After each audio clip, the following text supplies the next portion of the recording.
একটা ছবি আপনাদের একটু দেখাই, যেখানে কেন্ট ক্রিকেট তাকে নিয়ে একটা আলাদা পোস্ট করেছে মাহফুজ। আপনি দেখেন যে it's one of hours he is turning back, তাকে নিয়ে একটা জেট বিমান বা আপনি যেখানে আবার HM মানে হাসান মাহমুদ 91, পাশে একটা সুন্দর বাংলাদেশের পতাকার ছবি, মানে একটা আনন্দদায়ক ছবি, স্বস্তির ছবি বলা যেতে পারে নাকি?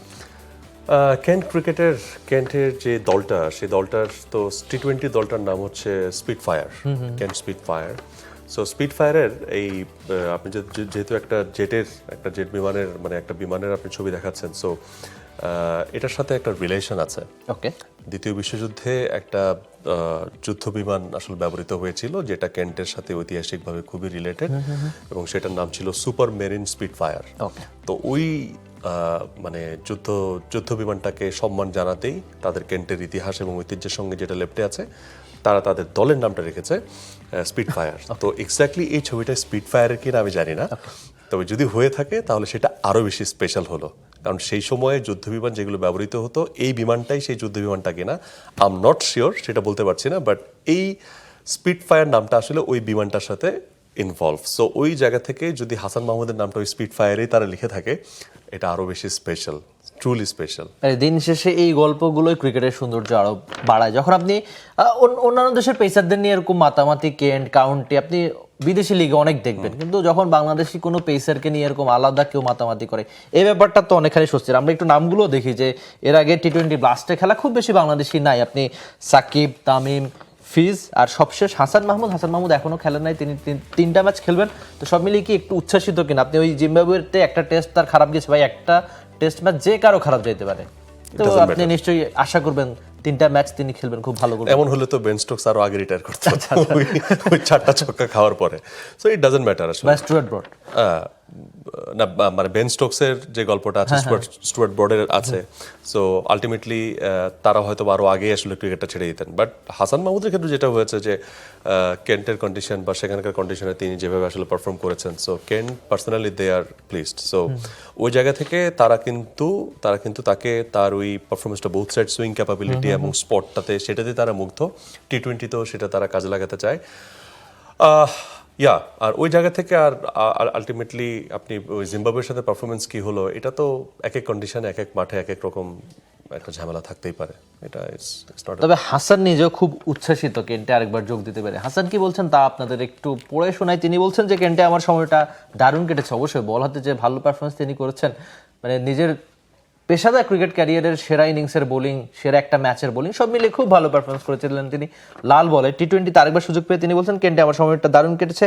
যখনই আবার ফিরে আসার ও ভাইটালিটি ব্লাস্টে অবদান রাখার সুযোগ এসেছে, কোনো দ্বিধা করিনি, সেরাটা দিয়ে কেন্টে নকআউট পর্বে তুলতে চাই। সেরা T20 টুর্নামেন্টগুলোর একটাতে পারফরমেন্স করার দারুণ সুযোগ তিনি দেখছেন। এটাকে কেমন আশাবাদী?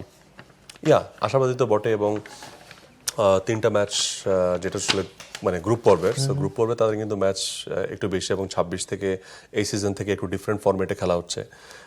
সেখানে 3টা গ্রুপে ভাগ করা হয়েছে, 18টা দল থাকবে সেখানে। সো 12টা ম্যাচ আছে গ্রুপ পর্বে, তারপর নকআউট। সো আর এই T20 ব্লাস্টের যে গল্পটা, সেই গল্পটা মানে এটা কিন্তু T20-র জন্য একটা স্পেশাল একটা টুর্নামেন্ট। ইফ ইউ কনসেপ্ট, মানুষ হয়তো বা IPL দিয়ে T20-র ফ্র্যাঞ্চাইজিকে সংজ্ঞায়িত করে বিকজ অফ মানে এই লেভেলের ব্র্যান্ডিং এর কারণে। IPL যে ব্র্যান্ডটা পেয়ে গেছে, ব্র্যান্ড ভ্যালুটা তৈরি হয়েছে, তো অনেকেরই ধারণা যে আসলে IPL-ই মনে হয় প্রথম ফ্র্যাঞ্চাইজি টুর্নামেন্ট। সো IPL-এরও 5 বছর আগে এই T20 ব্লাস্ট শুরু হয়েছে 2003 সালে। সো তারপরে IPL 8-এ, বিগ ব্যাশ আসলো 11-তে, PSL আসলো 16-তে। সো পথ প্রদর্শক যদি আপনি খোঁজেন বা টর্চ বিয়ারার যদি খোঁজেন, তাহলে T20 ব্লাস্ট। সো এটার একটা ঐতিহ্য আছে, মানে এখানে যে চান্স পাওয়া এবং খেলা, আপনি বলছিলেন যে বাংলাদেশের সংখ্যা কিন্তু খুব বেশি না, এবং কেন্টের 155 বছরের ইতিহাসে প্রথম কোনো বাংলাদেশি ইন্টারন্যাশনাল প্লেয়ার সে এই সুযোগটা পেয়েছে। So that's truly mesmerising. এবং এর আগে যে 3 জনের কথা বললেন, তার মধ্যে মোস্টলি বা খুব প্রমিজিং ওয়েতে খেলেছেন Shakib Al Hasan, followed by Tamim and Mustafiz. যদিও তাদের দুজনের ক্ষেত্রে সেটা অনেক বেশি প্রলং না, বাট সাকিব আল হাসানের নামটা একটু বেশি ছিল, কারণ তিনি মোটামুটিভাবে অনেকগুলো সময় সেখানে আসলে পার করেছেন কাউন্টি এবং ব্লাস্টে। সো ভাইটালিটি তারা 2018 সাল থেকে স্পন্সর হয়েছে, সো এই জন্য হয়তো ভাইটালিটি ব্লাস্ট নামে পরিচিত। বাট 2020 ব্লাস্ট, এটাই আসলে মূলত আসলে কনসেপ্টটা ছিল। সো আমি মনে করি যে এটা অন্যরকম, মানে এরকম একটা ঐতিহ্যবাহী প্লেসে খেলতে পারাটা বাংলাদেশিদের জন্য একটা প্রাউড মোমেন্ট। আর হাসানের সাম্প্রতিক টি-20 ফর্মটাও খুব ভালো, বিশেষ করে আপনি সবশেষ বিপিএল বা ঢাকা লিগে যেখানে খেলেছেন খুব ভালো পারফরমেন্স করেছেন। আমরা একটু তার সাম্প্রতিক পারফরমেন্সটা দেখি যে টি-20 ক্রিকেটে বাংলাদেশের হয়ে তার ইকোনমি 7.78, নামের সঙ্গে 28টা উইকেট, সব মিলিয়ে টি-20তে তার ইকোনমি 8-এর নিচে, নামের সঙ্গে 112টা উইকেট। শেষ বিপিএলে মাহফুজ 6 ইকোনমিতে 16টা উইকেট, সবশেষ বিপিএলের অন্যতম সেরা তো বটে। মানে বোলার হিসাবে তার সময়ের সঙ্গে হয়তো একটা সময় যে বাংলাদেশের লম্বা পেস লাইন আপ ছিল, হাসানের নামটা একটু পেছনে থাকতো, কিন্তু এখন আপনি ওই টেস্টে যদি আমি আপনাকে একজন পেসার সিলেক্ট করতে বলি, আপনি হয়তো নাহিদ রানাকে তার গতির জন্য, কিন্তু দুই দিকে সুইং বা সব মিলিয়ে হাসান খুব বেশি পিছিয়ে থাকবে না। টি-20 ক্রিকেটে তিনি খানিকটা ব্যাকফুটে চলে গিয়েছিলেন, কিন্তু সবশেষ বিপিএলে তার দল একদমই ভালো করতে পারেন নাই নোয়াখালী, কিন্তু তিনি মাত্র 6 ইকোনমিতে, তাও আপনার বেশিরভাগ মানে ইনফ্যাক্ট সবগুলো ম্যাচই শুরুতে সিলেটে হয়েছিল, যেখানে ব্যাটিং করাটা ইজি তুলনামূলক, আপনি বেশ ভালোভাবেই জানেন। তো মাত্র 6 ইকোনমিতে 16টা উইকেট পাওয়াটা কতটা মানে তার এই বুস্ট আপ করবে তাকে? দলের কথাটা মনে করে আপনার কষ্টের কথাটা আমার মনে পড়ে গেল। এমিলের বাড়ি বা পৈতৃক, ঠিক আছে, নিবাস সূত্রে এমিল নোয়াখালীর সাপোর্টার ছিলেন, বাট আনফরচুনেট যে এই সিজনটা আসলে খুব খারাপ গেল। বাট এনিওয়ে, হাসান মাহমুদ পুরো দল খারাপ করলেও হাসান মাহমুদ তার নিজের জায়গাতে কিন্তু চেষ্টা করেছেন পারফরমেন্স করে যেতে, যেটা এর আগে আমরা মনে আছে নিশ্চয়ই ঢাকাতে একবার শরীফুল যে কাজটা হয়েছিল তার সাথে, ঢাকা দল হিসেবে খারাপ করেছিল, বাট তিনি টুর্নামেন্টের টপ উইকেট টেকার ছিলেন।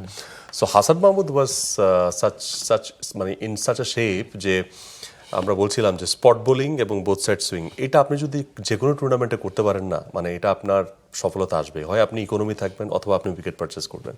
সো তার ক্ষেত্রে দুটোই হয়েছিল, 6 ইকোনমিতে এবং 16টা উইকেট। So excellent. সো আমি মনে করি যে হাসান মাহমুদ বাংলাদেশের ক্রিকেটের জন্য একটা অ্যাসেট, যদিও তিনি খুব সাইলেন্ট থাকেন, তাকে নিয়ে খুব বেশি মাতামাতি নাই।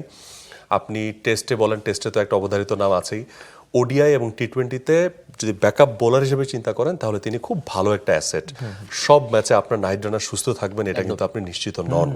তারপরে ওডিআই বা টি-20তে সব জায়গায় আপনি নাহিদ রানার সার্ভিস পাবেন বা মুস্তাফিজের সার্ভিস পাবেন বা তাসকিনের পাবেন, আমরা পাই, কিন্তু আমরা আসলে এটা শিওর করে বলতে পারছি না যে উইল বি অ্যাভেলেবল।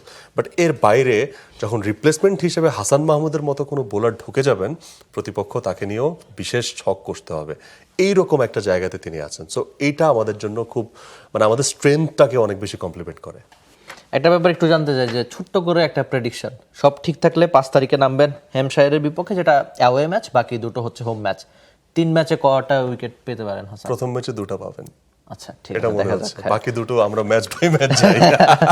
ঠিক আছে, সেই কথাটাই থাকুক, বাংলাদেশের হাসান ইংল্যান্ডে খুব ভালো পারফরমেন্স করুক, যেটা লাল বলে ক্রিকেটে তিনি করেছেন, অন্তত টি-20তেও একই রকম পারফরমেন্স করুক, সেই আশায় আমরা থাকলাম। For more updates, subscribe to our YouTube channel and click on the bell icon. Follow us on Facebook and Instagram. Download T-Sports app to enjoy exciting games and highlights. Visit tsports.com.